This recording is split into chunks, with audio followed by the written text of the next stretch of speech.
there, so that you can have a touch of things, what is happening on the ground.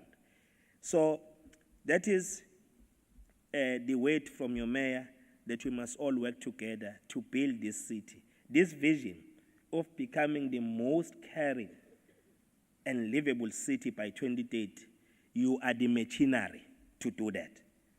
And the machinery must always be oiled. The machinery can't be dry.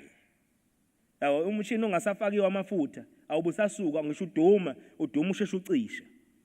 Just be a machinery that is oiled, that is all out there to give services to our communities, to support them, to give hope, a sense of hope, so that we can regain the confidence of the citizens that indeed the municipality is at the right track. Program Director, one of the hallmarks of a developmental state is to be proactive in meeting the needs of the people. We don't need to react. We are not the funeral parlors. The funeral parlor must be called when somebody has already died. So the city, the municipality must prevent things before they happen. Not the mayor who will always say, we express our heartfelt condolences whenever things have happened, on the things that we would have acted swiftly and avoid to happen and prevent to happen. So it is a developmental state that is responsive, that is bold enough to take decisions, not a state that is standing aside and say the private sector will deal with the economy. A state that will take a bold stance and decisive stance to build the economy and attract investment, and that investment which will lead to the inclusive growth, not the economy that serves the minority instead of the majority. Then you expect your economy to grow. That means you do not understand how the current balance works. You do not understand the GDP, how it is constituted. Because it is constituted by people having the buying power to go out there and use their money. But they can't use their money if you don't create employment. You must create employment so that they can use their money. That's how you build your economy. So it will never grow as envisaged if we do not act and act decisively as the state. Therefore, we are confident that as the city, we are on the right path, because through the strategic hub, we'll be able to provide a seamless quality service by making use of data and analytics to move from the reactionary to anticipatory governance. Let us continue to work together and make eThekwini the city of the future. I thank you.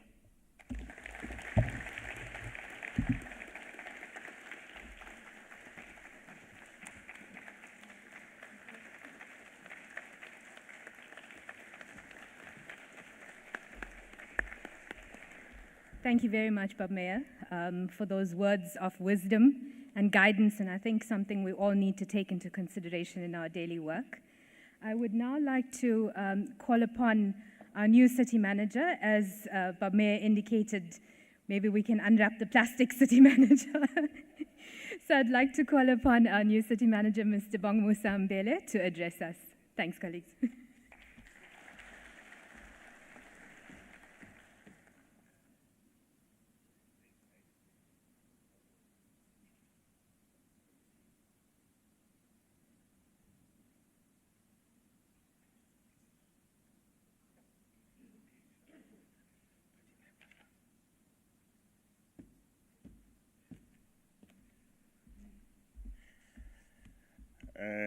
Greetings, Program Director. Good morning to you. Greetings to His Worship, the Mayor.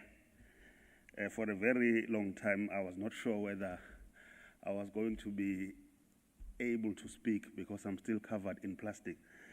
So, but the Mayor has basically said, you must go and do your best. I am a person of many talents.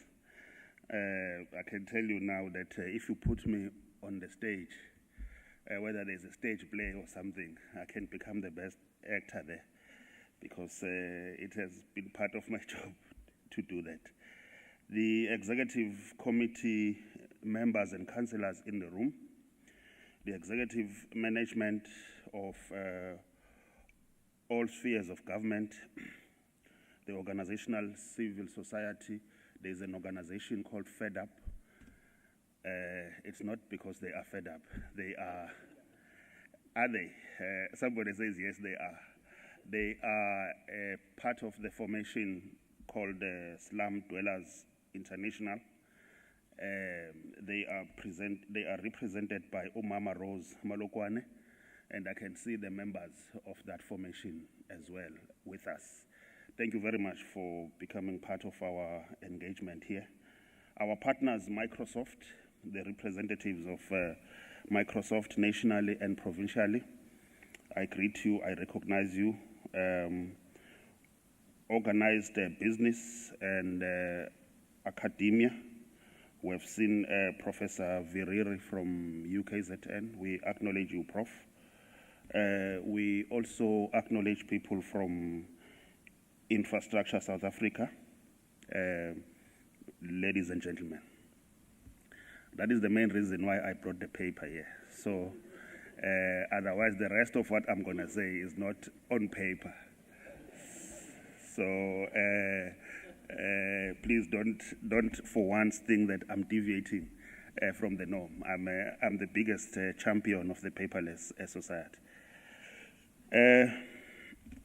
The team had prepared very nice notes for me with big terms, innovative, whatever, all these big terms. I'm a very simplistic township boy. I said, no, guys, let's simplify this thing in terms of what we do on a daily basis so that I can speak from the heart rather than being pigeonholed into what has been put in a speech with these big terms that you technical people always use. So I want to speak from how I understand what we are here to do. We are here to do this morning to do a launch of a strategic hub. What my view is that we use data on a daily basis. We generate data when we wake up, we generate data when we sleep. And don't think too much. I'm talking about people that work at night. I'm talking about criminals. Also, they are the generators of data. So we have data scattered across the city in various platforms as well. I can assure you this morning, a lot of you have posted something on Facebook. A lot of you have posted something on WhatsApp platforms, tweet, and what have you. That is data. And whatever that you have posted represents your feeling or your understanding of the society that you live in. So we have generated data in one way or the other.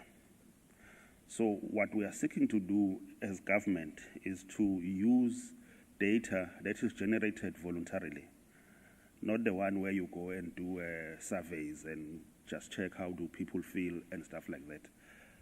The data that people generate voluntarily, you collect that particular data, you use it for your decision-making purposes. So we are creating various platforms to be able to receive that data, analyze it, allow that data to inform our decisions, to inform our policies, but more importantly, to give us an opportunity to recalibrate our operations management. For us as government to become on the cutting edge of service delivery, to be rather on the cutting edge of service delivery, we have to always rely on data for decision making.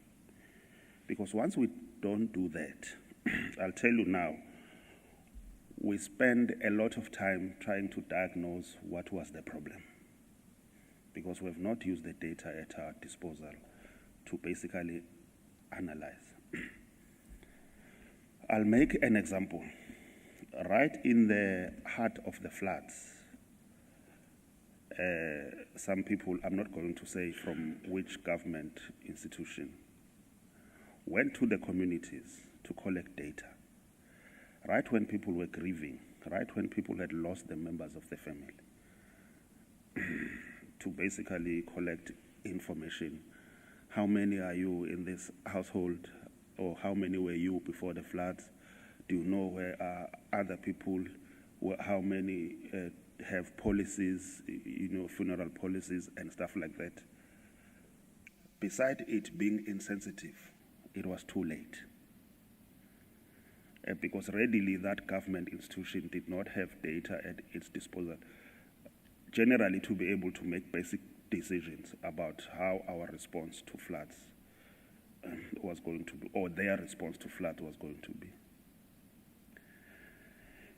The trust deficit between government and society is so perverse such that people have little tolerance for people who come and collect data. I feel pity for students, but at least for students they can go and produce that letter and say it's for academic work. But if you are government, you are going to people and you want to collect data physically, you get people more frustrated and they respond very negatively because they will tell you that all we want is service delivery. You can't come here and count us and tell us. Those people who work in the states, South Africa, the institution that collects data, how many of them have been turned back because people say, no, I want this. I want a house, I want a road, I want a job. Why are you only coming to take data? How is this data going to be useful for my own development? So the days of the manual collection of data are gone.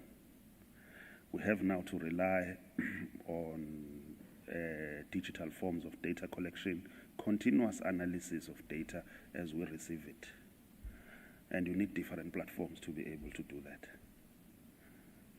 So, simple put, in my world as an accounting officer here in a big city, we keep on saying we want to become the world-class city. World-class cities have joined that route long time ago. And guess what?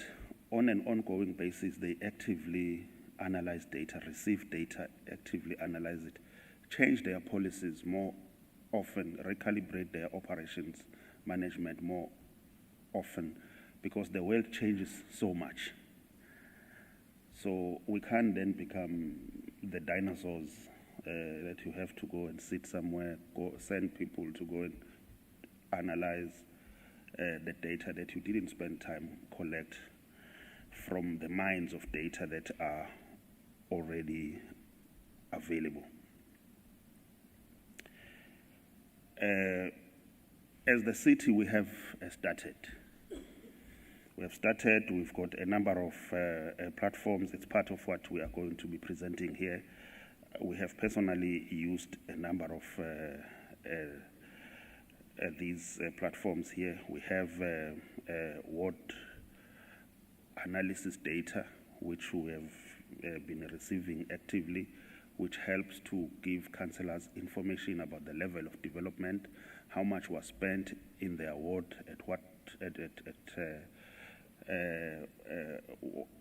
which time of the term. Use that data for them to be knowledgeable about the level of development of their ward and what are the plans going forward for the remainder of the term. So it has worked quite well. On issues such as e-procurement, we have also used a digital platform that we've used for this purpose. And even on things such as inventory management. Then someone will have to ask a question. So it means that your ward councillors are very knowledgeable, your procurement is up to date, everything is going accordingly, and there are good results to all these things that we've done. My response is that not quite. And the single biggest threat to this project is user apathy. Most of the people in senior management positions in organizations like this start nje from the city manager, deputy city manager, and 2 levels below that are generally people in the upper 40s, early 50s. There's generally resistance. I'm not going to share with you what my age is, but we prefer to do things the way we've been taught how to do them. If you want somebody who can teach you a verse and a chapter on that, speak to Dr. Sandile. But he becomes frustrated. I can see now he has fewer dreadlocks because that city manager, all this information is here. You guys don't use it. You guys don't support me on it. So I'm therefore saying the single biggest threat to this thing is user apathy. The team has worked very well, but we just want to do things the way we've known them to be done, and look no further than this. But we are, Oba Mayor has made reference to a developmental government, a developmental state, and he mentioned some of the tenets there. But one of the biggest tenets is a developmental state is a state that is able to learn and unlearn. So we have to unlearn the things that, or build from them at least, because there's no institution of unlearning. But it's got to be a conscious decision that we make. By the way, COVID-19 forced us to use work home platform such as MS Teams. It's working very well. But I'm telling you, in the management meetings that have been part of, there was a big fight about whether is there a benefit of continuing to work from home now that COVID-19 has subsided. Hey, I'm telling you, it was a big fight because people really believed in getting into the car, driving to work, be stuck in traffic, burn more carbon thing in terms of the fuel, and go to work, sit down there, work for a specific number of hours, and then go back home, repeat the cycle. Whether that has a negative impact on a carbon footprint, whether that means that you work less, there's less productivity, and so on, it didn't matter. People wanted to do what they know, and they know better. So if we still have a debate like that, when we know that working from home using platforms like this has numerous benefits, it shows that we still have to unlearn a lot. This thing has many benefits. I'm sure you are experts in the field yourselves. So you know that it improves decision making, which is the point that I've made. But more importantly, it helps with what I call real-time management. It's quick to make decisions. You don't have to sit in long strategic planning to diagnose. By the way, why did we have a protest in Meritipe? And then you sit down, you speak good English. No, it's because we didn't provide houses there. No, it's people that came from the rural areas. No, this and that. By the time you make a decision, it's already a couple of weeks about what to go and fix there. Whilst you're still debating amongst yourself, then you have another wave of protest. So relying on data sets for decision making, it makes you make decisions in real time. It helps smooth operation of the city affairs. As I said, that it helps prevent diagnostic exercise trying to get to the depth of service delivery challenges. But also it leads to efficient management of the city functions. Most of us here don't use public transport. We don't know whether we have enough buses, whether are they on time, is the service good. I don't think we even have data that tells us about those things. But the moment we get that data, we analyze it, we will know that the population has grown. There's a concentration of more people in the south. We need to open more routes there and increase the number of buses down there. But we hardly ever spend time even thinking about that. Do you know why? It's because there's no data that tells us about that, because we all use vehicles. So that is a very clear example of how this project is really going to be very beneficial. How do we strengthen it in the future? Of course, we have to take very deliberate decisions to say, if we see benefits of using this, we are going to invest in the tools. You know, we have already invested a couple of millions of rands. The team in the IT section can say that. We are investing heavily in ensuring that people continue to use this platform and move speedily towards a digital service provision. Skills development and capacity in partnerships with players, which includes academia and a whole host of other partners that we have there. It's something that we'll have to do, and do it very much aggressively. With those words, I wish to say to you, I was trying to set the scene. And I've set the scene in a manner that I best understand. So if the scene has not been set very well, you can go and write there. We are all having liberty to go there and express ourselves. But I wish you an informative engagement at the launch of this hub. And I will strive to be part of the discussion as much as possible. But also I have my senior management here in case I dash out to deal with some critical aspect of council business. Thank you very much, and I wish you well.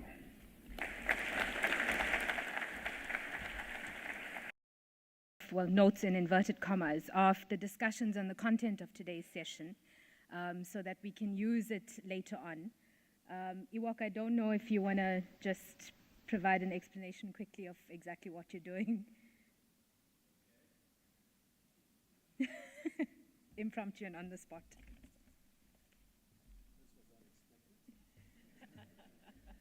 I like my little corner in the dark of oh, and I'm on TV as well. Dang. Please, someone take a photo.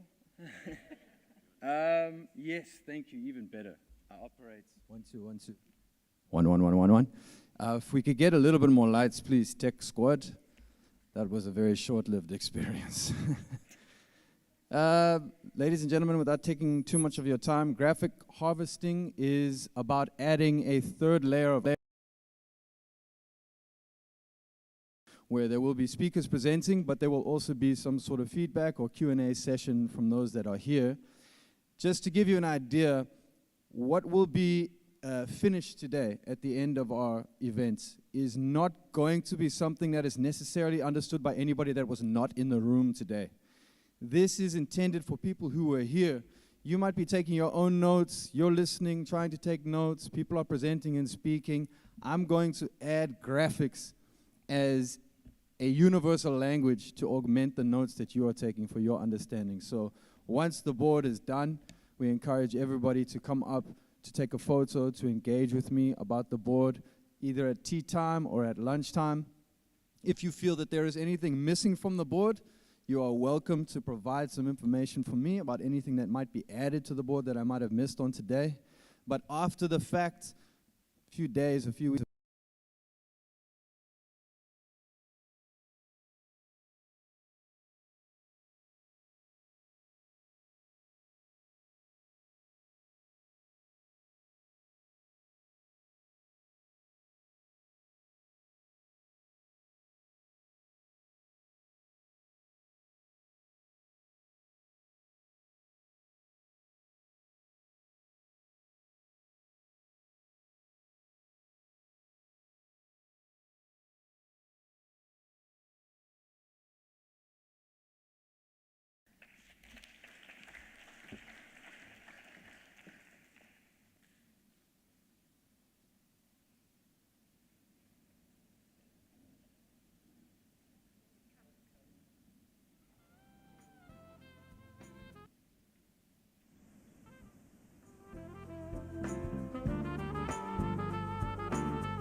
Okay.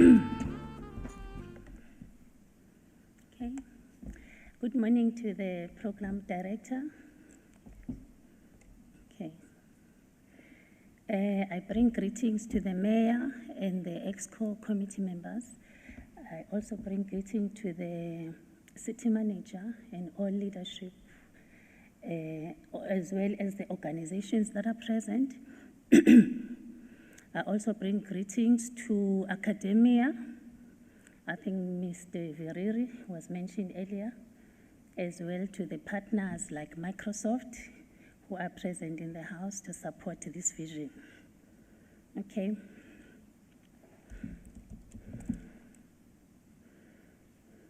I have been asked to deliver a speech as the partner with the CSO office around the digital platform that we've encountered as the city. In building a conducive digital environment for a data-driven city, eThekwini municipality has a vision of being the most livable and caring city by 2030. And one of the principles of this vision is to be a digitally transformed city.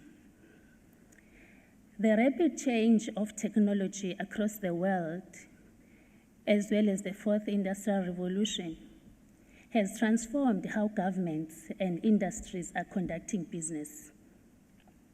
And our municipality is one of the cities that have decided and embraced the digital transformation in its vision in order to speed up service delivery. So the municipality had leveraged newly digitized enterprise processes and advances in technology to implement digital solutions capable of replicating human actions, but not saying employees now are not going to be still doing the work, but there is an upskilling so that they can be part of that digital landscape. Eliminating routine tasks and thereby evolving employee actions and tasks for a higher value outcome.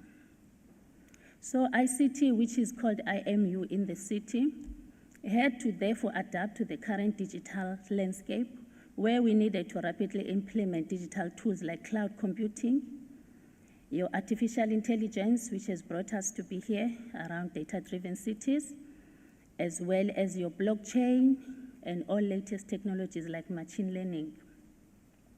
This technology will assist us to innovate systems that have become essential components of enhancing efficiency and increasing service delivery for our city. So eThekwini municipality with IT, which I'm representing, was faced with so many challenges that posed us to be here. We had disintegrated data, like the city manager and the mayor explained earlier, characterized by data depository with multiple data resources, which caused duplication and wastage of resources. We had silos that created duplication, inconsistency, and inability to get to a comprehensive view of data, where we desired to see the mayor or city manager to have one view of data, like a dashboard, and be able to see how the city is performing at large, and also how are the challenges that are faced by us from the citizen point of view in order we can be a listening city. We had a challenge of securing this data that we already had in our own premises, in our server rooms. We are lacking data monitoring tools. We couldn't interpret what we have and put it in a one format, and then we can be able to make quick decision making for our operations. And we're lacking knowledge and skill as well around data management, which breaks data-driven culture in our city. This was leading to poor decision-making processes and create duplication, inconsistency, and inability to get a comprehensive view of our data. We had challenges where we couldn't do many decision-making in a quick format for service delivery. We were delaying because we had this challenge that we are faced with, where we couldn't have a real-time view of our data and insights. As a result, that we saw this as an opportunity for dynamic, agile, and targeted manner to pressing service delivery issues which we were missing. There were some critical factors and issues additional to the challenges I've mentioned, where we identified that for our city, in order to be a data-driven city, in order to be digitally transformed, we needed one integrated system to monitor overall performance of the city. This integrated system needed to be automated in order to make adequate strategic decisions. We needed one single view, as I mentioned earlier, a dashboard where the mayor or even the COO can, wherever he is, click in a button and be able to see everything and the challenges we are faced with.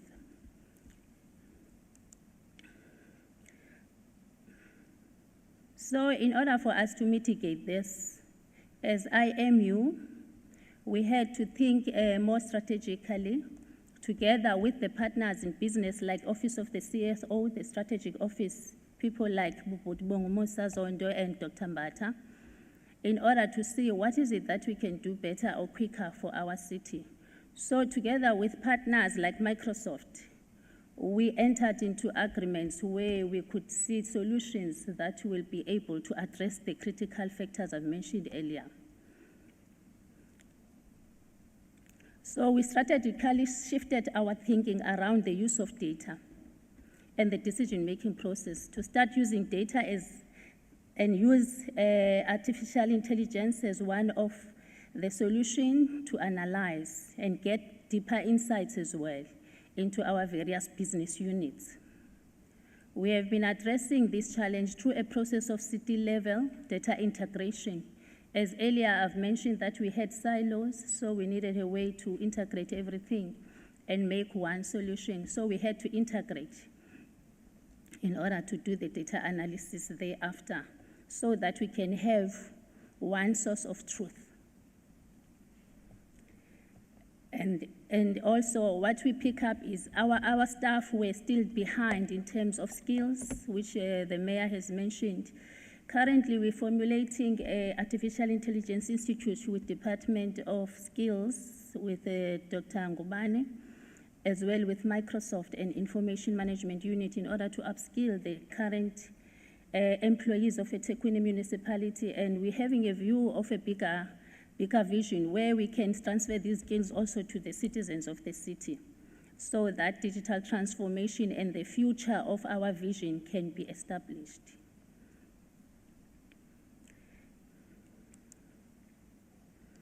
Okay. The digital transformation journey that we are in, which we started already, includes engagement of government to government. We are not doing this alone. There are engagement because the city is very big and there's a complexity of different needs across the citizens as well with the city. So what we're doing, we are including different spheres of government, government to government. We have relationship also with citizens as well as organizations and businesses across the city, even businesses across South Africa, in order to help us to build this new ecosystem. As part of the solution towards data governance and data strategy, IMU partnered with these different vendors specific to Microsoft in initiating this digital journey, as well as other vendors which are also supplying or supporting technology for the city. Artificial intelligence has been playing a big, great role around our government mandate, where we are enabling strategic decision based on information that is available. This was mentioned earlier by the city manager. As the pandemic beset us, we were ready as a eThekwini municipality to actually face up the challenge that was brought up by the COVID pandemic, and we were able then to switch to smart operations and use our IT system to support us working and operating under the new normal. Through using data and artificial intelligence, we have set us a path of becoming a data-driven smart city that will will allow us to be a listening, engaging, and responsive city that lead us a path towards a livable and caring city by 2030. Finally, I want to believe that the engagement that we have is meaningfully through information systems that we have, and we are being assisted and guided with. We are going to be able to do what is necessary to achieve the imperatives of local government mandate, to achieve the imperatives of the single district plan, as well as the national development plan.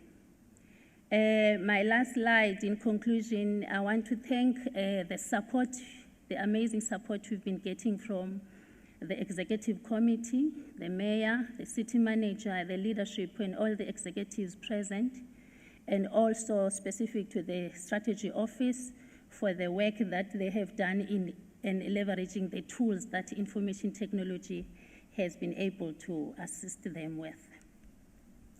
And the last word, I was feeling good when the city manager said there's so much investment and there is still more investment towards a data-driven city.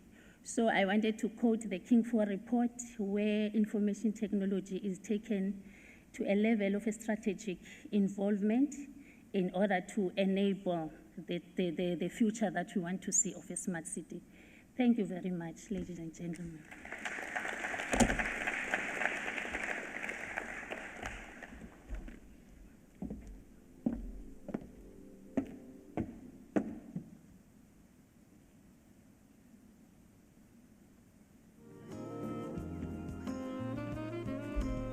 Thank you very much, Nomazwe. Colleagues, moving on with the program, may I please now ask Ms. Kola Debe and Mr. Justice Matirutse to join us. They will be taking us through an icebreaker.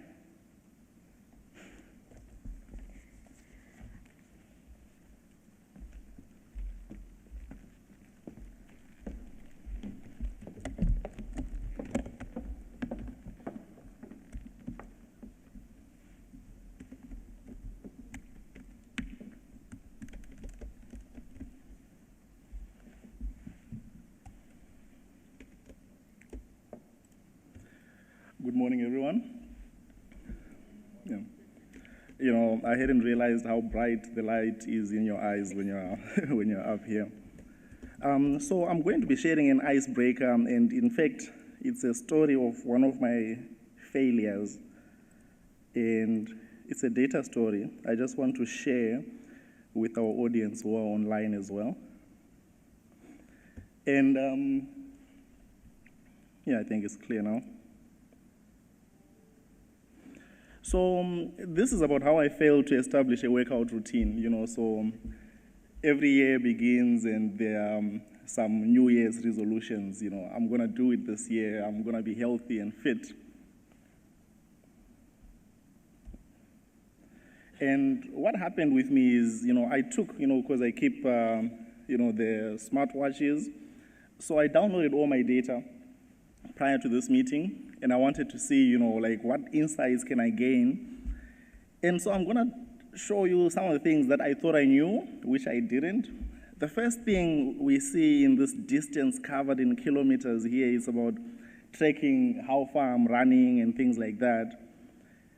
I thought I was actually running every time I went to gym. It turns out the watch classified the bulk of the activities I was doing as walking. So I was quite shocked that I had a walking activity which was being logged, but I thought I was running every time. So if you go to where I was running, you can see, you know, not very much, which is just, you know, here. But it said I was walking the rest of the time. So I was quite shocked. And I only discovered this after I looked at the data from my watch, because, you know, you go on the treadmill, you start off with the, you know, easy walk, then you kind of pace yourself up again, then you come back down. But, you know, this is something, you know, I realized, okay, so, you know, by looking at the data, there are some things you can find, you know, things you thought you knew, but you really didn't. You know, I was looking at the calories burned, you know, looking at, you know, the duration of my workouts. So normally you go to gym, And, you're like, I'm budgeting what? 1 hour of going to gym. But when you look at it, and you look at my duration here, it actually turns out I'm actually in gym around 20, maybe to 40 minutes. Very few times I've actually done a full hour, which has been recorded, by the watch. So again, I don't think I was being really good in terms of how I was gymming, but this is the data story, in terms of what I was actually doing there and what was being classified as. But, some light on this is that, the amount of time I spent in gym had a positive relationship with how many calories I was burning. So I could always take the fact that, if I spend more time working out or doing some activity, I will, burn more calories. My only problem is, I'm not spending enough time. So, it's easy from this data story to kind of realize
for the holiday, but I only worked out significantly at the beginning of the periods, right? When you first make your conviction and so that, and then at the end you can see we are quite high at the beginning, then we get to trend lower.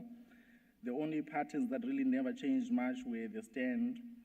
But the whole point of our icebreaker is to just bring the point home that there is no insignificant data that's there. As long as you have a good data set, you can always learn something new. And it can also be about something you think you know. In this instance, I think I know how I'm spending my days, how I've been working out, and so forth. But by looking at the data, I can start to see some patterns within that. I obviously know that I have maybe, severe underperformance issues when it comes down to, to my health, and so forth. But these are things I would think I know, but by putting the data forward and analyzing it, you get a really, an objective view which has no kind of bias or anything about what's going on. And you can look at these things and really draw down conclusions about what you should do and what you shouldn't do, like, spending a full Sunday in bed or, something like that. But, that's our icebreaker for this. And I hope, we are all together in terms of the importance of data. The second thing is, as always, what am I going to do with all of this? And, we all know what I'm going to do with this. I'm going to make a new resolution at the end of the year and hope I do it better again. But yeah, that's the icebreaker from me, colleagues, and I will be chatting with you later on today. Let me introduce my colleague, Tola.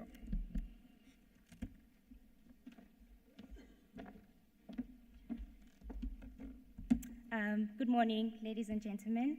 And I'm just going to pick up where Justice left off. He's shared with us his personal data. And what I want to talk about is basically the power of sharing data and then the insights that we can draw from that data. He's spoken about his personal data, but we know we've got personal data, we've got institutional data, and the more we collect that data and analyze it, then we can draw insights and we can make better decisions and so on, which is why we're here today. So I've got a little Menti exercise that we're going to do just on personal data. And if I can just load it, we'll share the results and then we can just talk about that.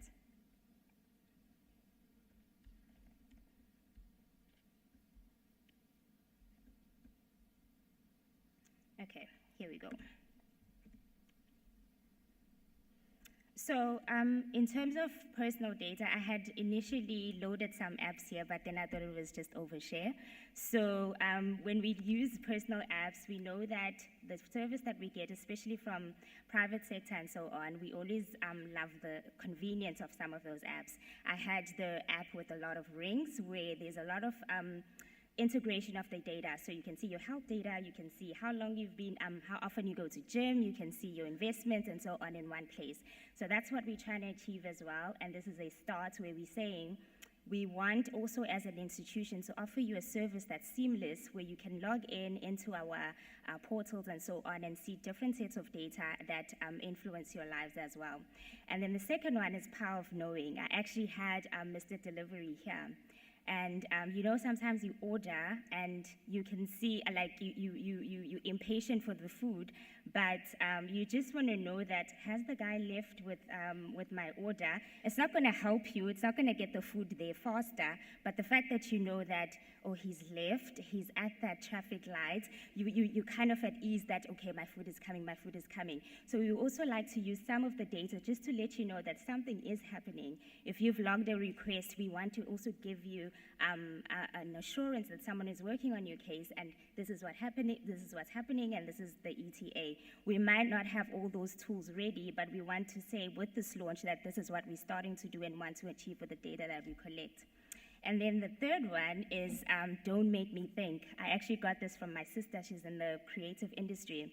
And one of the things that she says is if you're designing a website, if someone wants to log onto your website, they don't want to think too much. They don't want to look too much. Everything must just be there and integrated, which is what we're trying to achieve as well with the Strat Hub. So everything will be there, and we'll continue to build it as we go. And then also the power of reflection, which Justice has shown us. You might think that you're doing really, really well. You might think you're going to gym and you're getting fitter. Meanwhile, when you analyze your data, you're not quite there yet. So that's what we're trying to achieve with data as well.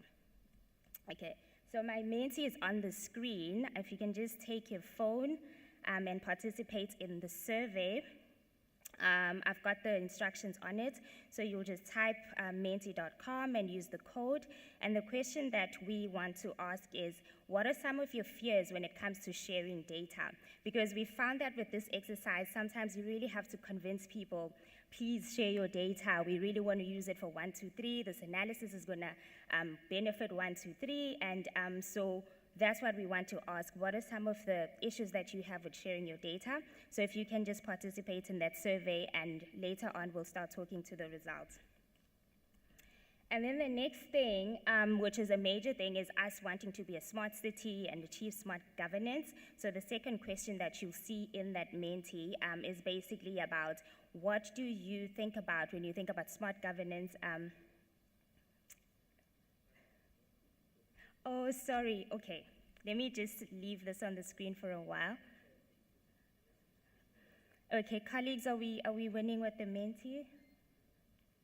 Yes? Okay. I'm going to give it a few more seconds.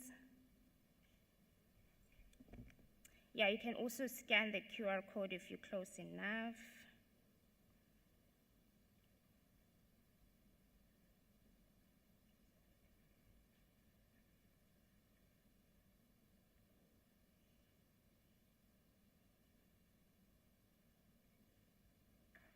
Okay, can I move?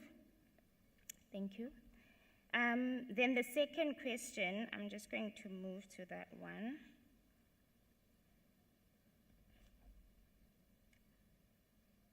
Okay. The second question is basically what we think about when we're talking about smart governance or a smart city. What would you expect to be the characteristics of a smart city? So that's a cloud presentation. I'm going to go into the Menti and just share the results.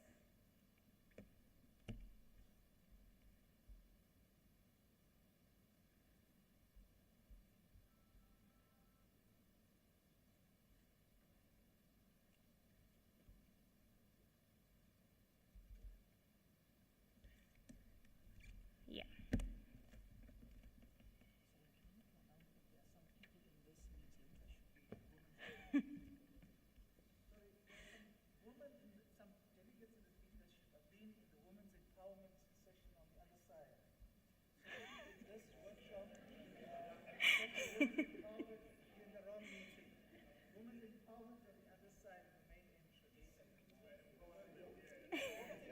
This is women empowerment.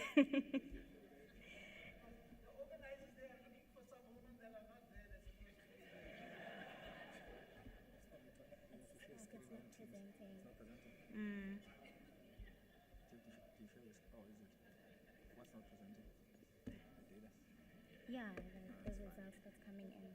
That's fine. You can show them the results afterwards when we come back. Okay. Colleagues, we'll share the results with displaying the results at the moment.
All right. While they're sorting out the connectivity, I'll start. When you don't have enough paper, you can't go to page 2. You need another gadget. There's always downside to technology. The oldies are like exactly.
looks very weird.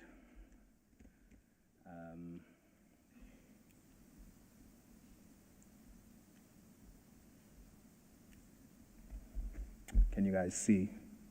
I'm just wondering whether people on LinkedIn, on Teams can also see. Can you check?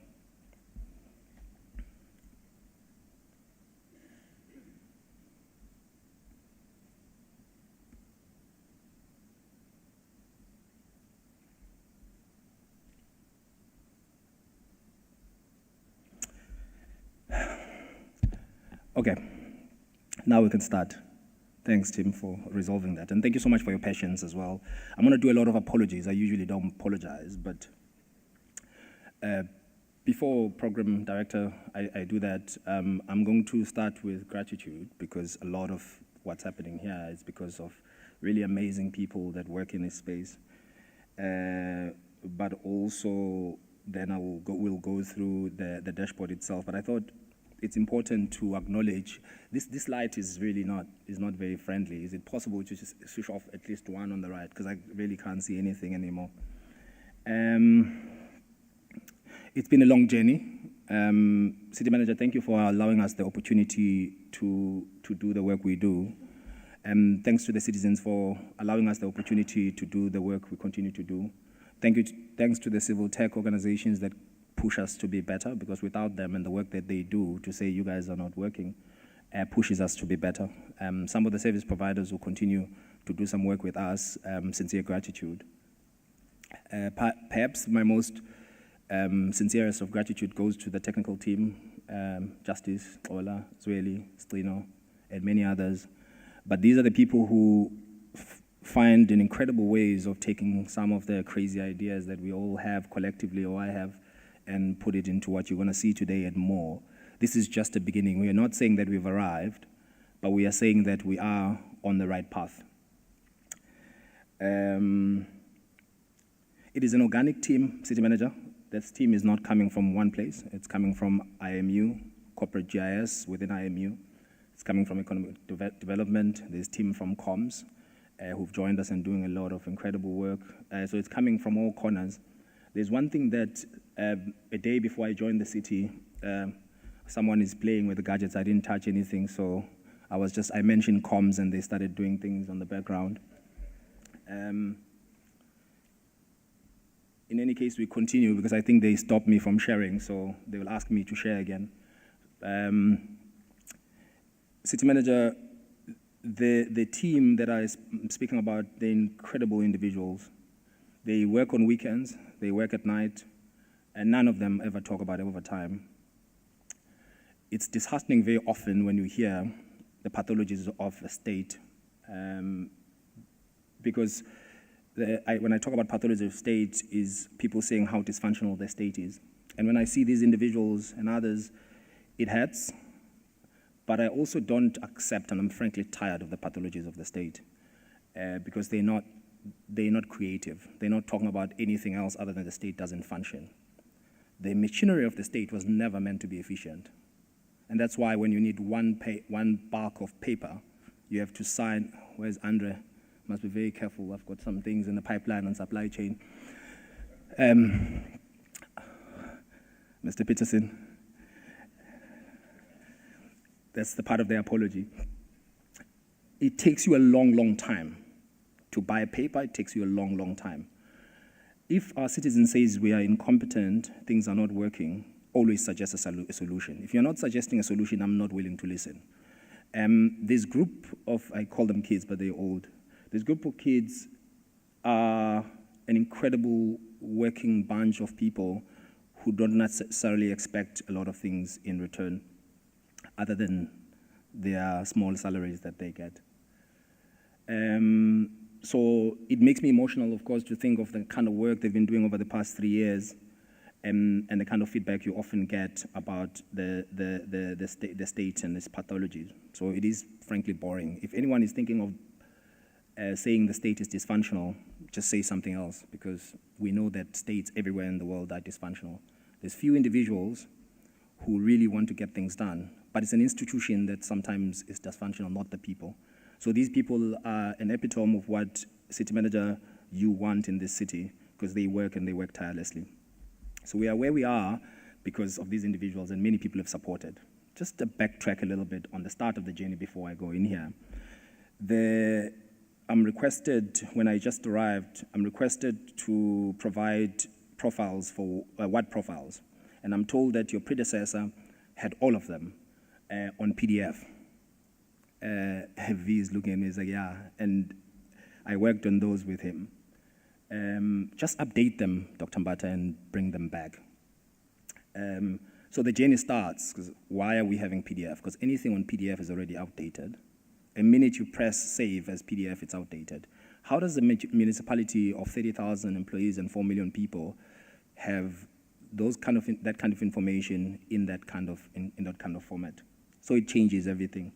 We start writing memos. I remember my then boss, Adrian, started signing memos to each and every head of department, requesting them for data. We are very agile in how we do things, and you see the team, you'll see the presentations they'll come up with. Then we realized that a few responded, it's like, yes, including Mr. Peterson, who's going to come in for a few minutes and just show off with his dashboards here that we've put in here. Then say, suddenly, yes, we'll give you the data. And we realized that it wasn't working. Why are you asking people's data? You're not resolving any of their issues. You're layering their work, so you're not helping. So we then change tack. We then say, we'll come into a unit, we'll resolve an issue there, and by resolving the issue, you give us access to that data.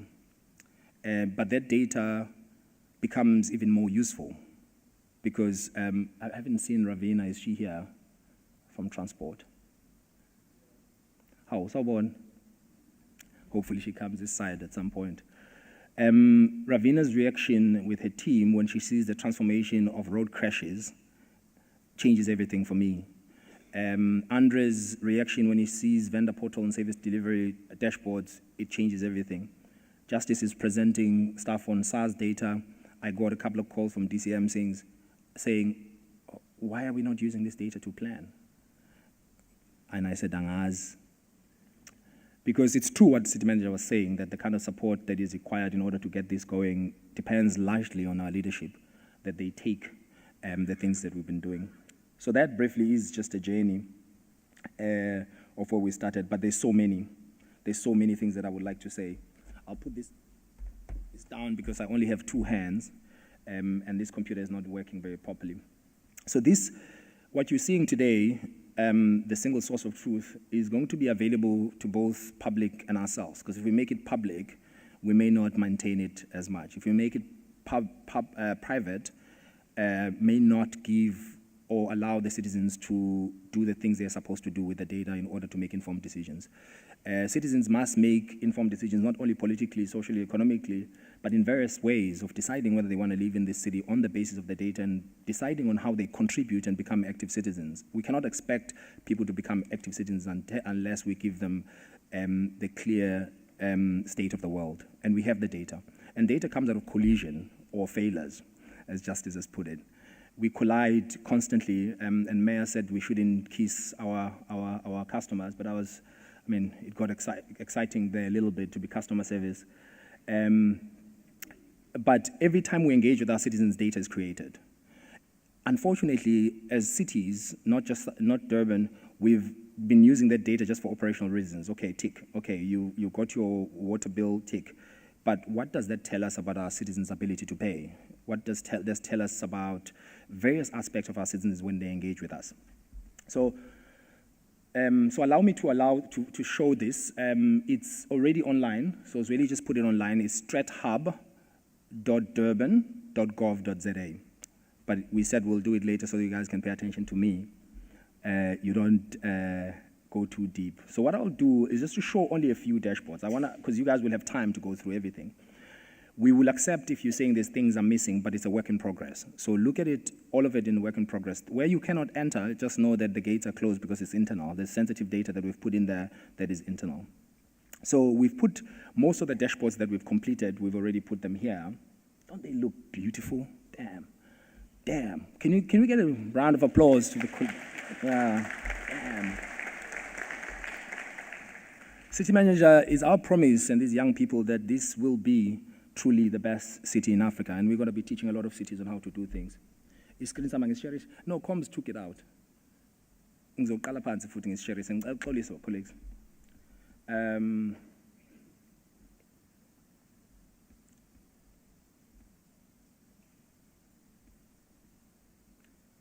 Nevanu batshele bangadlalela emabhathinini siyasebenza la. So you will have the one on road crashes, which Ravina will show. Ravina, I'm not going to take your thunder. I'm just going to go to it and open it a little bit, then you'll talk to it because you are here to talk to it, right? Zweli is about to have a heart attack. Is he going to open? Is he going to open? We've done a lot of iterations and testing. How do we deal with issues of road safety unless we know who's dying on the roads? We will not be able to do that. But Ravina will talk more into detail. You can see her smile and excitement seeing that dashboard. But colleagues, you'll have access to this as well. So this helps you, city manager, elevate some of the issues around road safety. How do we do our road safety? Because as you will explain, Ravina, it's not just cars, it's pedestrians that get hit by the cars. So how are we planning our roads? There's places, city manager, you've seen where there's no pedestrian walks. You have to walk on the road. Communities have to walk on the road, and that collision happens. But Ravina, I won't steal your thunder, I did promise. So I'll move to another one, where I'll possibly just bring in Andre. But you know, there's one exciting thing I wanted to show. This is just for fun that we did. Just to get to know your ward, let me just pre-select a ward. So this gives you a very sort of quick information about your particular ward. So it tells you the population breakdown, your budgets, your projects that are happening in the area. There's still a little glitch on the budget. So do allow us, if you see a certain ward with 41% of the city's budget, just know that it's still incorrect, we'll sort it out. But we want to be honest, and that's why we don't want to wait for perfection. We want to be as honest as possible in terms of what you see, and you will send us an email on strathub@durban.gov and say, guys, this and that doesn't make sense. Can you guys explain this and that? Because we are learning, we are a learning city and we'll continue to learn. So when you get time, play around. So we've allowed you to select like this, but you also just could go into a ward and click on the ward. It will change, it will give you the projects and so forth. But let me go back to the dashboards because that's where I am still. Because it's perhaps one of the most exciting things that we have in this space. I forgot to thank my colleagues from CSIR, but I will at the end, and from UKZN and from the FCDO and a couple of other colleagues who contributed to some of this work in this space. Andre, you could get ready because I don't want to steal your thunder because, you know, Andre is possibly the only head in this city who said, Sandile, we have the data, why we're not doing it? And brought everyone from his team and said, here, give them the data. That's all he said. Because there's a language that shouldn't exist in this city about data owners. There's no data owner in this city. If I'm wrong, then please someone correct me. There's data custodians. You can never own the city data, it's public data. There's sensitive data at some point. So we will change the language, City Manager. I hope you assist us as well. We'll deal with the issues of POPI and privacy issues, and we're not going to sell our IP where we put it out there and people will know what stock are we buying, then they take up the prices. We're not going to do that. We're not silly. But we are saying the data that needs to be informing the public about the state of this city must be made available, and that for us is going to be important. At least for now, as a starting point, I know I'm going to get a question on open data, and there's a whole lot of open data work that Justice and Equal team are doing, that Zweli is doing in terms of OpenGIS, and we're going to incorporate it in here as well, so that people will have access to that data and make sense of their world. Mr. Peterson comes, so we'll show your dashboard very quickly. So there's a couple of them. You guys will play around with them. Which one do you want, sir? Because you have two. There's a service providers one. So we look at service providers that do business with us that are registered on the vendor portal. We do the analysis of who they are, where they're from, and so forth, but you will talk broadly about them. I'll just open it while people are looking at it and you're talking to it, all right? There's one on service providers or the inventory one, the stores. The inventory one, what we purchase in stores. The problematic one. Yeah, so this is my data friend who, it's really now is like cringing. It's like, do I have access to it?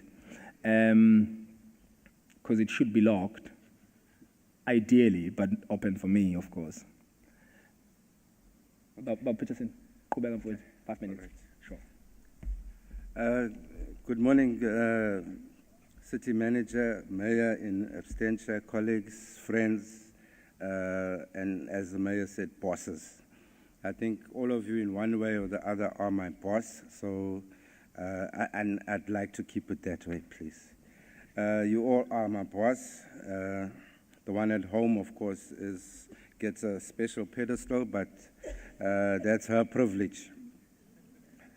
Now, City Manager, in our CMC meetings, we actually said we want to build an accountability matrix. And when we listened to the Auditor General the other day, she actually said that they want to build or want to see an accountability ecosystem. And I found that a very befitting comment or phrase to use, because each of us in our own ways, the work we do, the data we build, actually leads us to become more accountable.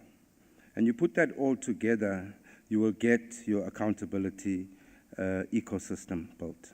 So I thought, let me start off with that, because, and I said to Dr. Mbata, yeah, please start with the difficult one, because everybody knows about paper shortages, although we're wanting to go paperless, so it's a bit of a confusion there.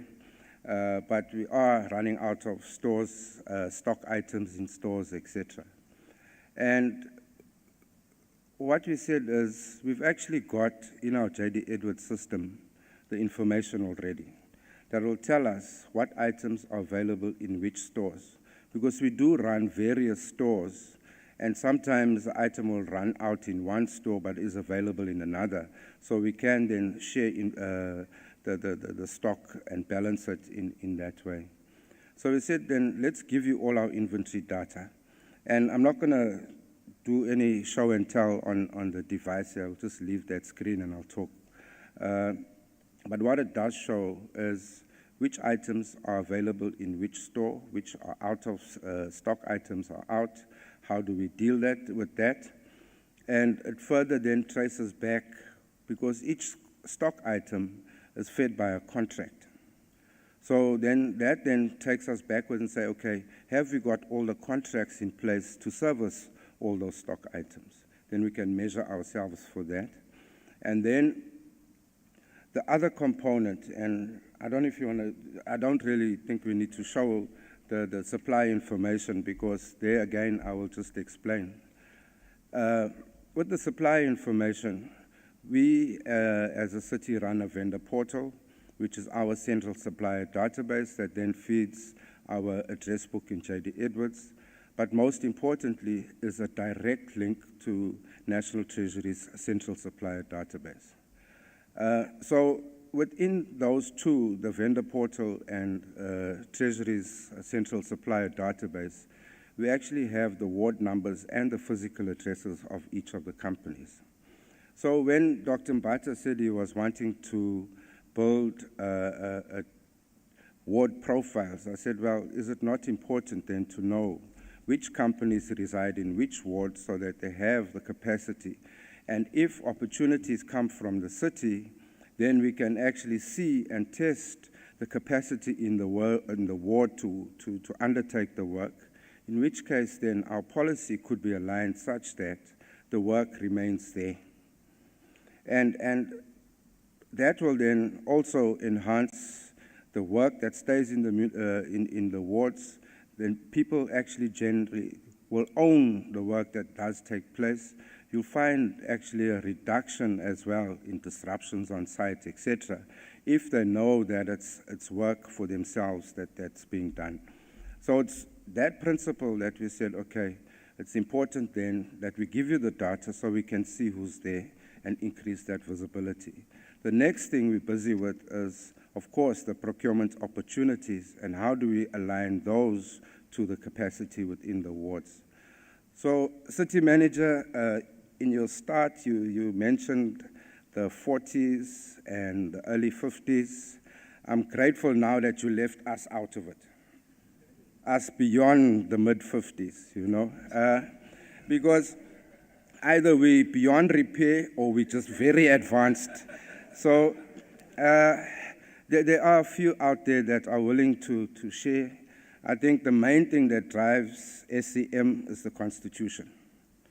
And in particular, when you hear it quoted, you'll hear Section 217, which says we must be fair, equitable, transparent, cost-effective, and competitive.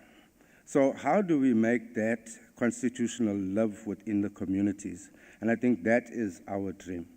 There is another part that people often forget, and that is in delivery of our services, we need to be developmental. So the information that is useful to us is who's available in the ward. And if they fall short of the mark, is it not then appropriate to delay the opportunity so that we can grow them to participate? And I think those are the kinds of thoughts we want to leave and the opportunities we want to give out of sharing our data. Thanks so much.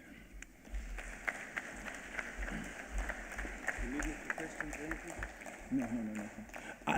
Colleagues, Program Director, I don't know whether there's any sort of burning questions, or should I just continue for Andre? But he'll be here for a bit, so people can engage him. So that's the model head in this municipality in terms of championing or allowing us at least to do the work around data, because the spaces where we've requested data and we've this thing is, I'm being sabotaged here, but I won't say who. It's not the ICC per se. You never know. But so the screen here in front of me doesn't have anything, so I have to look elsewhere. So colleagues, I won't labor on this because the colleagues with Justice will do the specialized economic analysis. Fascinating dashboard. Ravina will do one on road crashes and go deeper in there as well. So you colleagues could have a look at those dashboards now that you have them on your computer for those who have them on your computer. So I'll program director, unless you indicate how much time I have, I'll take all of it. I'm going to move to the next one, and I would like to show. Okay, city manager. Before I go to the next one, perhaps this one is the most important. We think of data as infrastructure, and at least that's my view. That's infrastructure that I think it's too soon to make this joke, but I can try and make it. When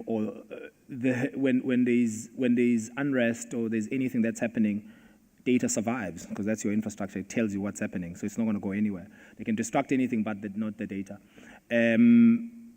But perhaps next level to that is that what the key questions that we need to be asking ourselves, what makes a city efficient? It's people. So how do you see your human resource unless you understand how they function, how they work, and how many people do you have? How much leave do they take? And that's the analysis we want to provide you as city managers. We're not making it available to public because there's screenshot and there's no salaries that we promise.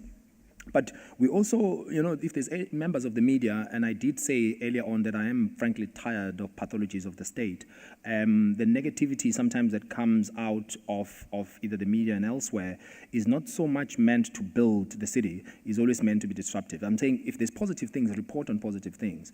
The reason why I stopped buying newspapers is because every time I drove to work, I saw 2 people killed, 5 people murdered, someone raped all the time on the posters. And there's beautiful things that do happen too. So I think there's also a responsibility on the media side to say there's progress on certain things. But if you take a screenshot of this, for instance, on social sentiments as an example, and you balloon that to create negativity, you will sell the newspaper, but you're not going to make it a better city. When you're retired, you would have hoped that you built a better city for your children, because I'm invested here because my children live in this city. So city manager, this one is fascinating, and it's something that I think colleagues at Human Capital will take you through. It gives you a perspective of who is in your city, how many employees, what is their leave patterns, who's going to retire, who's going to retire. So, and we're not talking about you, but just generally in terms, in terms of the executive, because what it does is then saying, how do we replace the skills that are leaving the city? So it allows you to anticipate and plan better rather than to wait and hope until you see my resignation and or my retirement, and then you have to react to that. So it's a very granular data in that sense. We take it from 4 sources, and my colleagues Trino and Zweli will go deeper into the technical work we've done in terms of connecting databases and what kind of data sets we are dealing with, and that's going to give you that granularity. So it's not just telling you the demographics, but it tells you the cost of leave, right? How much is it costing us for people to take overtime leave and all those kind of things? We can slice it by cluster, we can slice it by unit, we can go very, very deep on that one. And it's been probably the most painful dashboard, I would say. There's a whole lot of work that we've had to do, and our Microsoft colleagues, I'm not sure whether they're here, who've had to come in and assist us in some other aspects, especially with data engineering, because it was very, very, very difficult dashboard that we've had to do. Because we are very humble people, we do say if we don't know things and we go ask for help. And that's, for us, it's a big, big trait, I think, for the team, to say we do need assistance, but it's a group of really sharp individuals. So I'm really pleased with that.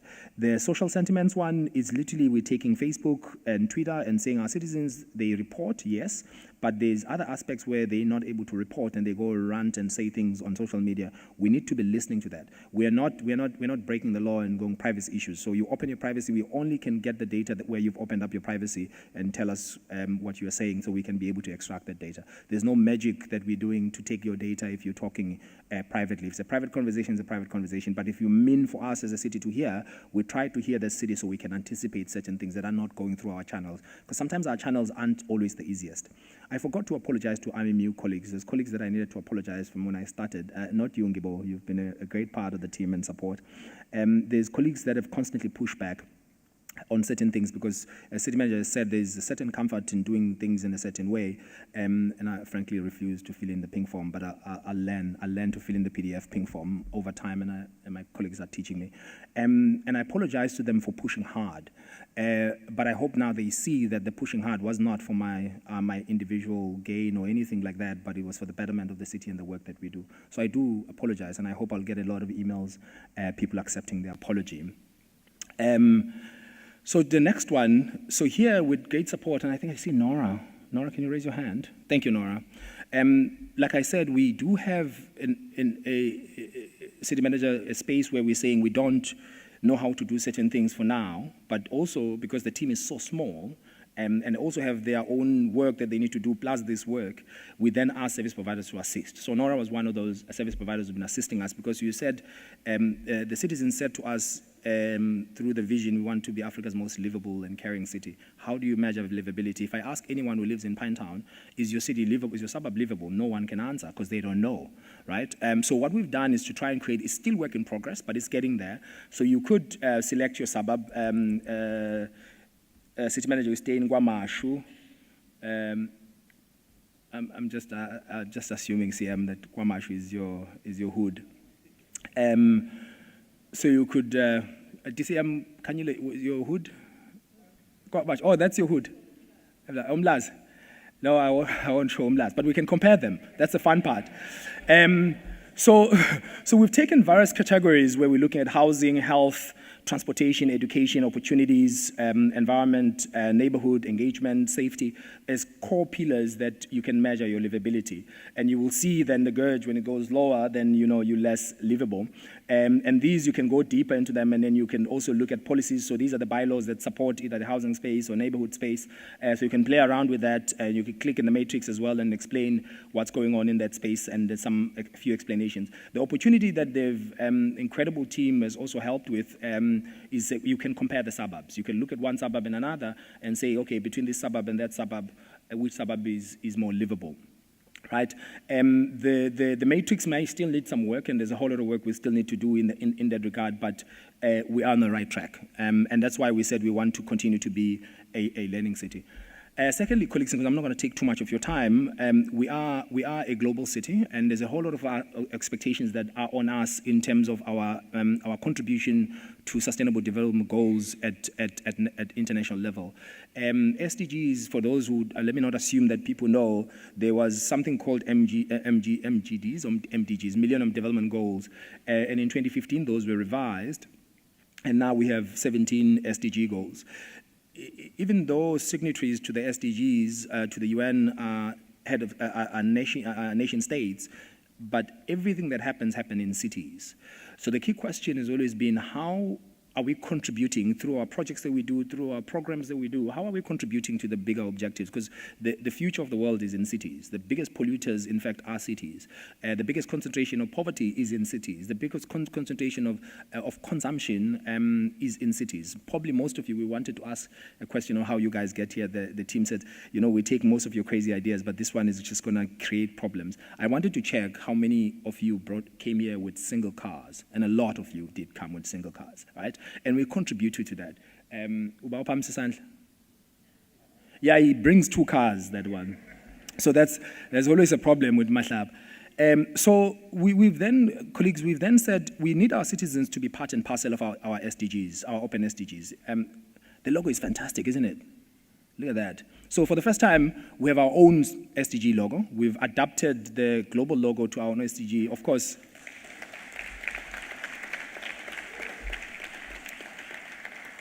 are the colleagues from PACE online? All right. No, don't worry, it's code. It's code. Just to see whether I can continue saying the things I want to say.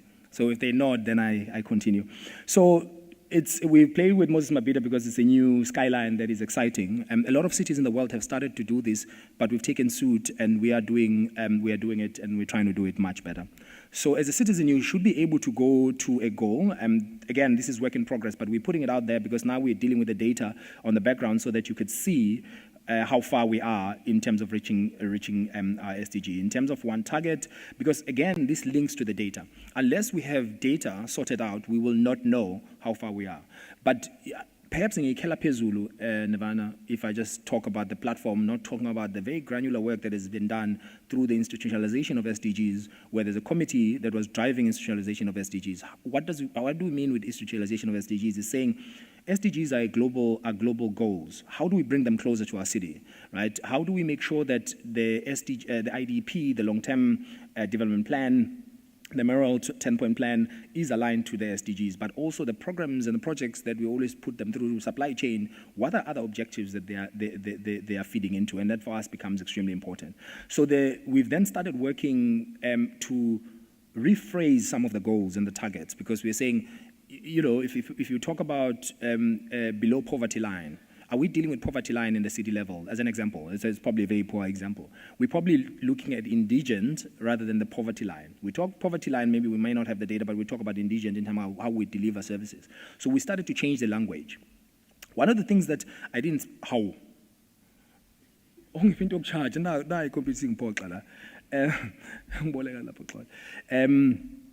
So this is, it's a lot of work, it's ongoing. DCM Kanyile, thank you so much for support, and a lot of it as well, she's had to pickpocket herself to try and support us to do this work as well. So to Human Settlement Engineering and Transport Cluster for the support that they've given us in elevating this work, we really appreciate.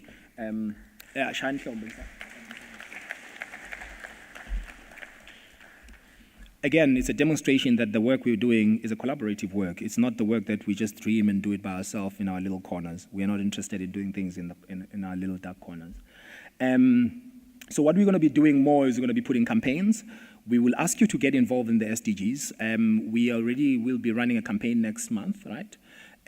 So we'll be communicated in this platform as well of something called the World's To-Do List. So we'll put this post-it, are we allowed to call them post-it? Like this big post-it stickers of saying where do we want to be as a city. So we want to be very, very active, but we means a collective of us as a municipality, including our citizens. So this is not just the fancy things and tools that we want to put out there and say the city is great. I mean, it is a fantastic city. We do great work, that's for sure. We have our teething issues every now and then, but there's amazing pieces of work that are coming out of this institution. But last but not least is the work that we've been doing with CSIR through the CSP, the City Support Program, on the Green Book Metro View. So what we're going to show you here is not the actual, there's a placeholder, but Amy, my colleague, after tea, she will go through the progress that we've made, and I think we'll have it ready by end of October, and then we'll replace the placeholder. But the placeholder is not just some photos of us or Zweli, but it's also talking to the risk profile of cities. But we are saying that we need to be able to get deeper into understanding the vulnerability of our municipalities from various perspectives. And I'm not going to take your thunder, Amy. So you will go through that, and then you will give us a view in terms of how are we going to be able to measure that as a city going forward. And also we do projections, right? We go to 2050, because that's the kind of city we want to be. We don't want, I mean, I think now all of us now are in full realization that we are a disaster-prone city. We should have anticipated that. We should have looked at the rain patterns. And some of the data you're not seeing today, you will see it soon in terms of the rain patterns, in terms of various other data sets that we've put together. We just haven't done the kind of work that we'll need to do because we have a very thin team. I keep on saying thin team and under-resourced and looking at city manager. I don't know, something happens. I'm not sure, but it's just, it's natural. He's our head of administration, so we are capable, but we are under-resourced. So, and also we don't have a home for data in terms of, I mean, IMU sets a sort of a digital architecture and give us a conducive environment to do the work we want to do, but a center for the data, that's why we've just wrestled it, and we keep going. Ladies and gentlemen, I want to add one more thing that we've done, and I think, really, I'm not sure you're going to talk to it, but I'm going to talk to the principles of it. I've been reading a book by Carolina Perez, I think. I could share the title of that book. I think I have it here, about how women are missing in the data, right? City Manager, you spoke about data collection tools and how agile do we become in data collection, and you mentioned State SA. The biggest problem we have GBV, the gender-based violence issues, we have homophobic tendencies that exist in cities. But people wonder why. It's because these are people we don't see. So when they become visible, we become violent towards them because we don't see them. We don't see them in the data. State SA collects very binary data. There are people who don't conform to either male or female. So why do we conform to that? But the thing is, if you look at the past couple of years, and probably some of you have not paid attention, any register we send out, we give people an option not to be male or female, but also to be non-binary, to be any other thing that they want to be, because that's the kind of city that welcomes everybody. If I'm wrong, I'm happy to be corrected. So what we're then starting to do now is saying we want to become very aware. What kind of data do we collect? Who's available in data? We just completed a study on homelessness, understanding not just homeless people as numbers, but understanding very fundamental issues that they face that keeps them in the street, and so that we can respond adequately. So this work is just not about these technical gadgets, these fancy tools that we are building, but it's very conscious, very intentional in terms of changing the mindset of the institution itself to get us where we want to get. So I thought that is a very, very critical point to mention. My colleagues will deal with the tools that we are using to do that, but we are making sure that we want to see everybody in the data. We want to see children in the data because we don't see children in the data. That's why we're not creating cities for ourselves. We're not creating cities for children. We're creating cities for ourselves. We build bigger roads. Probably PRC will be like, yeah, but we build parks. I have quite a bit to say about those parks, but I think we could do better because we understand how children engage with cities. We can understand how how elderly people engage with some of our infrastructure. I mean, you look at our public toilets, our own toilets in the municipality. If you look at ratios of a male toilet to a female toilet, it tells you something. It tells you about a city that doesn't necessarily understand the patterns of how women and other groups use toilets other than just men. right? So we're going to depart from that in terms of how we're going to go and push back to say, well, if you're building a toilet for your office, you have to make sure that the ratio is right, because 2:3 is not okay, because we can stand on a urinal and be fine, even though we have same cubicles, but women can't do that. So we've got to start changing things through the data, because we're in the back end, we're not in the front end of everything, but we're going to feed a lot of data that's going to make people think. And part of our job is to make people think. Program director, I have been there. I forgot to show, that's the fun part, sorry. I'm being reminded of the dashboard that I wanted to show. Do we have our colleagues from SABS? Did General Matonzi come? Someone General Matonzi? Yeah. That's how we've gotten data. We always just see Tobe. I'm showing this one. We call it a state of safety, because it's not really a crime dashboard, because we're not trying to show you crime. We're showing you. Wait, what did I do? Apologies, colleagues. So what we're trying to show you is in terms of where is it? Okay, here it is. We are saying, because we want to create the most livable and caring city, it cannot be livable unless it's safe. Then we are taking the existing data and saying, how do we allow this data to tell us what's going on the ground? No, you can go, it's fine. You won't disrupt. Yeah.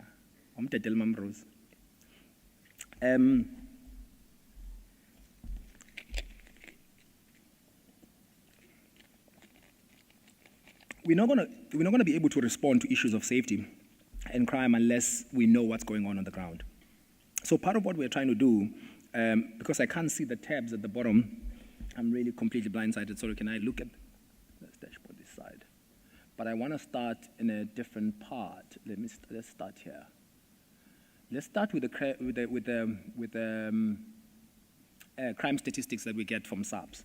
So we take these crime statistics and then we say, where are certain criminal activities happening or incidents happening?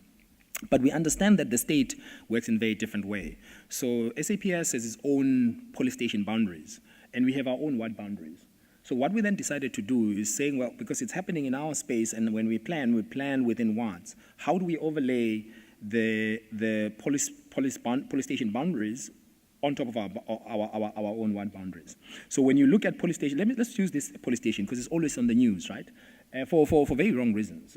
Because people are saying, well, the crime rate here is too high, but look how big it is comparative to any police station. And remember, is the map big enough for people to see? I think so. Otherwise, you need a prescription. Angzwang? No. Yeah, it might mess me up because I don't have it on the thing. Yeah, I could, but yeah. So the clear understanding is that first of all, it's on the boundary up there next to what would be that what 2, 4, what? Yeah, yeah. But remember, no one in Indwedwe says, you know what, I have a crime, I'm not going to report in that police station. I don't belong in the same city, but I'll drive there because a crime happened there or happened next to this area, I'll go report it there. So a lot of criminal activities that you see reported in that police station happen there. But what tells us is that under that ward, that police station, there's Ward 2, Ward 8, Ward 48, Ward, I can't see, and a couple of other wards. So when we're doing our own ward safety plans, how do we take this data into account? This goes back into 2009, I think. So we can go very far back and we could look at trends as we go. But the reason why I'm also excited to have General Matonzi here is because we are trying to work in partnership. So partnership for us makes more sense, right? But we cannot do it alone because we are not experts in crime prevention. As a city, we need to be creating a conducive environment that is safe. But we do bag, and we find our other professional ways, General Matonzi, to bag for the street-level crime data. Because street-level crime data says, again, sorry, I'm completely, okay, let's just do this. We can show top 5, or let's just say top 5 criminal activities or incidents that happen in that particular area. But we can go into a particular community and drill down at street level. This is what we've done with your data, General Matonzi. We only have 2 years, but we would like more years, obviously. There's no free lunch. Everyone we invite is because we want to ask for things. I think you guys will pick it up later. I've been instructed very well to do those kind of things. So the sooner we get the data at street level, we are then able to tell you what's happening in that particular community. So I can't make examples of the community because I can't really see because my screen is not working. So when we then get that granular information and know what kind of criminal activities or incidents happen in that particular area, then we have an opportunity to design programs that respond adequately to those. But without that data, it's very, very difficult. So I do invite you, General Matonzi, the city manager, to assist us in sharing of this data and finding ways to share it better with subs. And we are happy to share the dashboard with subs, but also we're happy to also extend a hand broadly to the province. If you give us the data, the provincial data, we'll do it for the provincial level as well, and that only helps subs and create better communities. The one last part, perhaps, Nirvana, is the one on that we've worked with the NGO called Safety Pin and the tool they are using. It's mostly just focusing on women's safety. So they've shared some of their data with us. They did an audit around the city, so looking at streets, because criminal activities or a feeling of unsafety doesn't just come out of nowhere. It comes from how we design infrastructure. And I'm winking at DCM Kanyile in terms of how the streets. I almost said lighting because I didn't see DCM Makanya here. If the streets are not lit and there's not visibility of people moving in those places could easily be unsafe. So we've created a gauge as well in this space, utilizing that data. We can go straight into that community that was audited. It will tell you what kind of issues that community has. And then you can tell whether that community is more safer or not in that area on the basis of the audit that was done. So this gives us a very sort of granular, in-depth understanding of our city, and we want to expand this audit of our infrastructure, because as much as we create a conducive environment, but also we create a conducive environment for negative things to happen, for having, like if you go on a promenade in the evening and the lights are off, as a woman it's difficult to jog in there. I can jog as a man, but you know, but as a woman, could you be able to jog in that space? And that's the kind of questions we want to ask our service delivery units. Colleagues, I want to wrap up, but I want to thank you so much for allowing us and indulging us in this piece of work that we've done and we continue to do. But also I want to invite you to be part of our ecosystem, an ecosystem of people who want to see this city becoming better, an ecosystem of people who want to push us as a city to be better, especially civil servants, because we want to be better and we are ready to be better so we can produce, we can change the city to make it what you guys want it to be. But also we invite other people from universities to, probably I'm winking because my schooling was fraught with pathologies of either blackness or the state. You always write a problem statement, how this is why certain communities don't function. We don't talk about thriving and it goes, sits in the Malherbe library and collects dust and it doesn't come back to actually assist us. So we are inviting that sort of relationship a bit more closer. So we want to work with you much more closer. But also as you, I think it's very strange now. The last but not least, again, is that we've done everything in advance, ahead, and we have not done the data strategy. And we're going to be doing that kind of work because people are going to start asking us data strategy. But we can write something better on a data strategy because we've learned our lessons. And it's going to be much better. And my colleague, Shabri, is going to talk briefly about that work that will be assisting us with. Colleagues, thank you so much for being attentive. We appreciate it.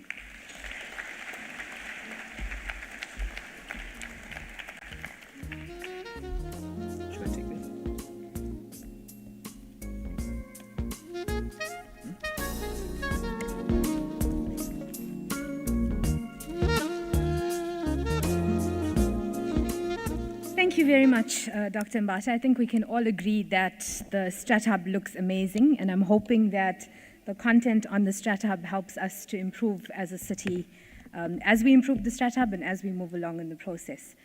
We're done with session 1, so we're now going to take questions and comments. We'll start with the colleagues online, I think. So if the team can assist and indicate if there's any questions or comments online. Perhaps whilst we're waiting for them to do that, we'll have the roving mic circulating. So colleagues, if you have any comments or questions, please feel free to raise your hands and we can take those. Unfortunately, I may not be able to see the hands because the light is bad. So if I don't acknowledge you, please shout and you can carry on. Anybody? Thank you. Coming to you, Mam Rose.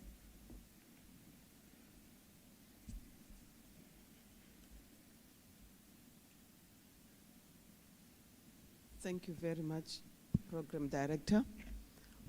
My name is Rose Mulugwani from Fed Up.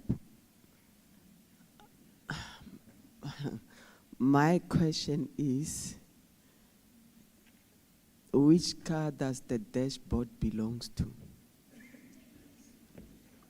Does it belong to the city, or does it belong to the people at the grassroots level?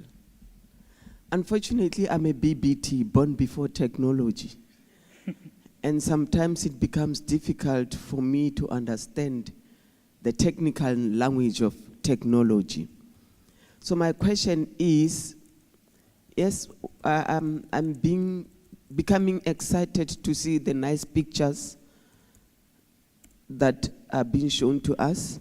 But I'm just wondering how, if me being a BBT, sitting in this forum, and I have left that old mama of 85 years to want to understand the outcome of all these different dashboards.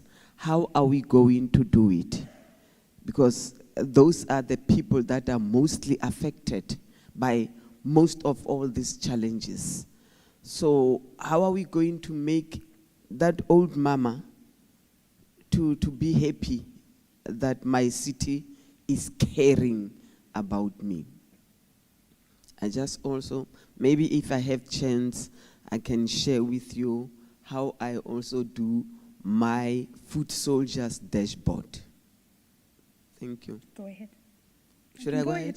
Yeah. Yes, we are also doing data collection through what we call, and we consolidate our data on the Kobo collection. Yeah, that is another technical language. We use the GIS system to collect data directly from the communities. And then doing that, we make sure that we educate our people to understand the analysis of the data that we have collected. So I'm just feeling that we really need that partnership to happen between organized communities who are also driving the data collection at their community level, so that we can have a consolidated data together with the municipality. Because doing things on the ground and sharing them with those who are doing them on the laptop, if it can be consolidated like that, I think the results of the dashboard can become the dashboard of the Mercedes-Benz rather than the Toyota Corolla. So I'm trying to do that because we did collect data during the time of COVID, where we were checking, because our government was telling us to wash our hands, to clean our toilets, and then we don't have toilets. We don't have taps or whatever where we can wash our hands every day, but we were told. And then the lucky part of it, most of our people didn't die from COVID because we knew our natural way of addressing this disastrous pandemic. So we had a campaign that we call Asivikelane campaign. And we were trying to knock at the door of the city to say, let's help each other. I'm happy what the mayor have said, to say, don't kiss them, but listen to them. So most of the time, we were not listened to. When we look at our own dashboard, and analyze all the cities that we were collecting data around basic services. I'm sorry to say eThekwini was also at the bottom line of not giving simple basic services to the people during the pandemic. So I'm going to appeal that, can we create the partnership, that 3PPP, I don't know which public are we referring to, but if we can also put people, because sometimes we are being defined as people, and then I don't know who are the public.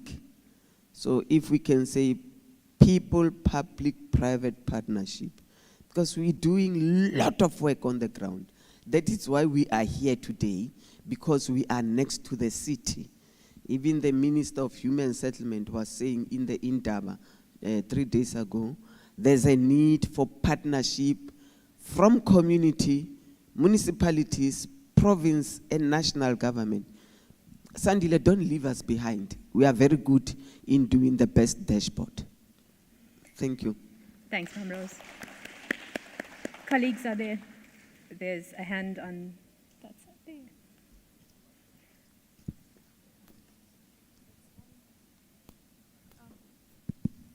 Hi, good morning all. I'm Roshni Bob from the Community and Emergency Services Cluster. Firstly, job well done. Commendable to the colleagues that have been working on this.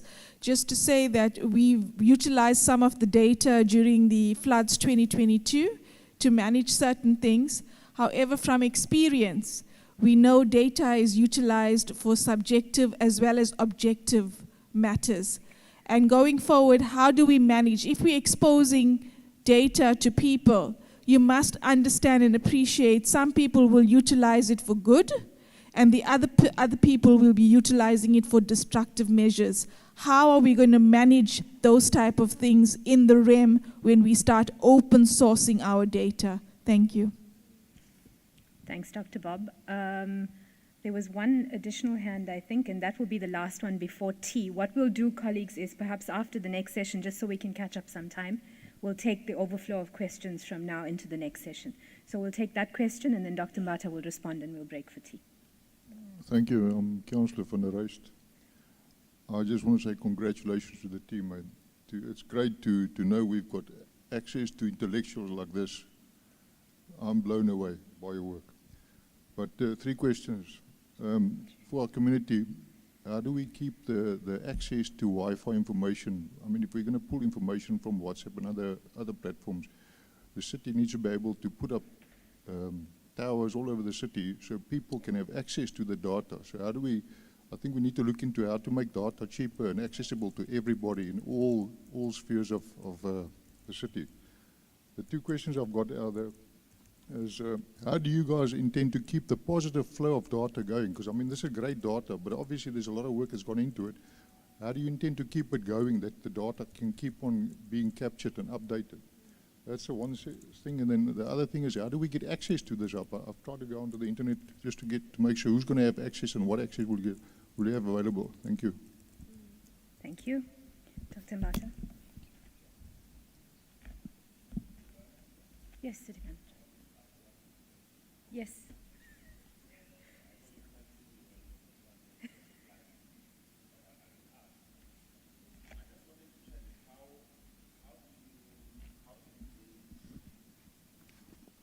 The level of usage of this data.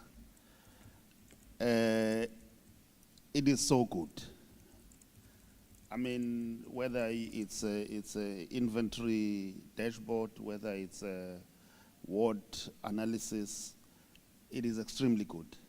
But I am worried that the gap between that which is so good, which we have put so much effort in producing, and the level of usage might be too huge, the gap. And for us to use this to make, what do we need to do? That is probably the gist of the question. What do we need to do to ensure that people use this data? Have you thought about a process that we'll need to follow? Maybe a strategic session, we revisit our status analysis, what is coming out of that when we formulate strategies. So it's that kind of a question that says, have you ever thought about what is it that we need to do in a step-by-step process to ensure that we use this? Firstly, gain access to it, ease of access, but secondly, the actual usage. Thank you. Thank you, City Manager.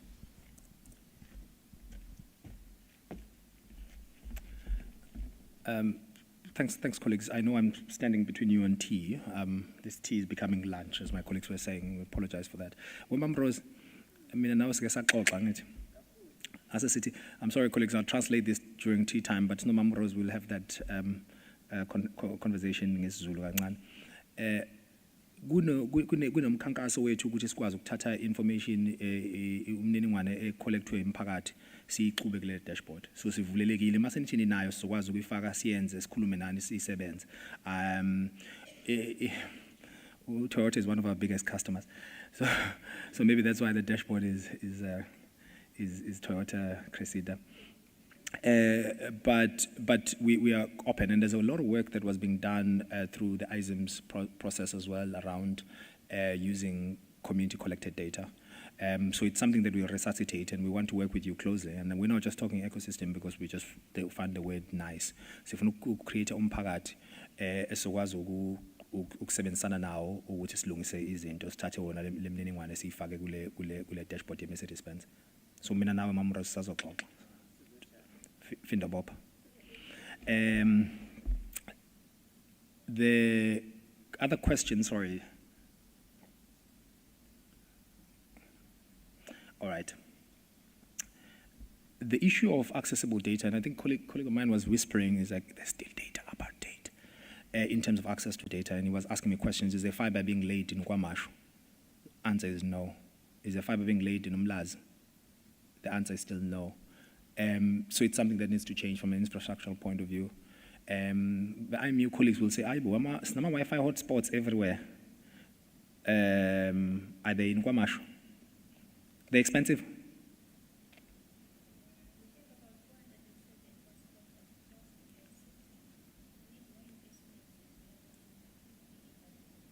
Okay.